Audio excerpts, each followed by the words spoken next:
Hello, this is the screencast for Unit 2A, which is our Research and Argument unit.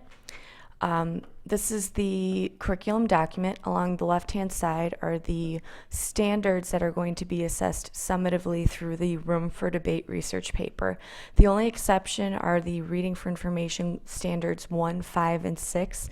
Those three standards will be addressed as students read and evaluate the sources that they will eventually use for their paper, though they will not be assessed summatively.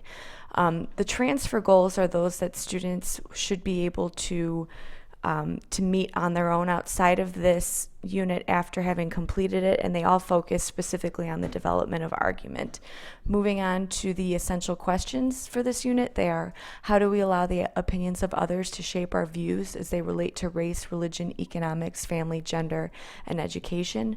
And then how do we incorporate our views with the views of others to effectively enter a conversation? So along the left, the understandings are those that these are the big ideas that students will come to as a result of studying these essential questions. Moving on to acquisition, these are the skills that students will be equipped with after completing this unit.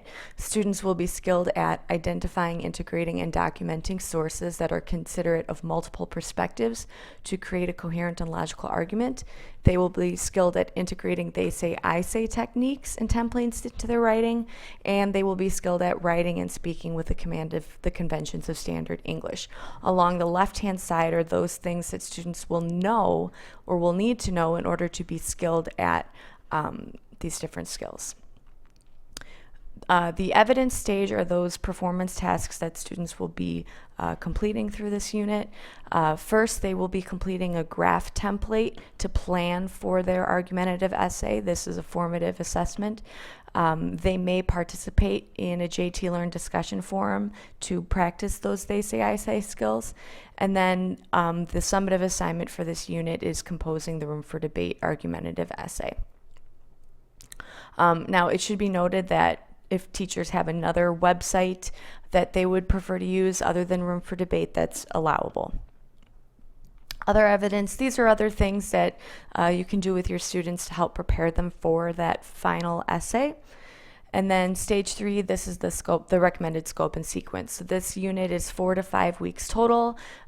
They say, I say chapters 3, 4, and 5 will help introduce, or I guess review those they say, I say templates that students will use in their papers.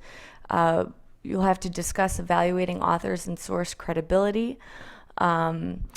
Students will then explore possible topics on Room for Debate. There's a link to the website right there. Again, here's a reminder about the Reading for Information standards that will be addressed as students evaluate their sources, and then they will obviously draft, revise, and submit their final essay and works cited page. At recommended resources, these are links, again, to the Room for Debate website, as well as a link to the English for Unit 2A folder with more resources for this particular unit.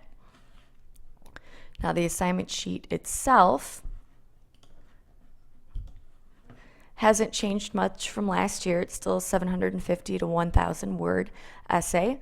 The construction of the essay is still the same: introduction followed with background information on the issue, students offering their point of view on the issue, an acknowledgement of the opposing side, and then their rebuttal to the opposing side, followed by a conclusion. We have combined the old rubric with this assignment sheet, so what you will see here are the bullet points that previously were listed under purpose and genre on the old rubric. So this is just a reminder to students what they should do in order to write a successful essay. 3 sources minimum from the chosen website. Audience is your teacher, but could be larger if they send it to more authors. Due date would obviously change. Media design, MLA format. Stance is argumentative. And then the standards, these 2 standards are those that will be focused on being assessed summatively through this assignment. So you can see in the rubric, the writing goal 1 has been broken down into its components A, B, C and E, we're not focusing on D, and then language goal 3.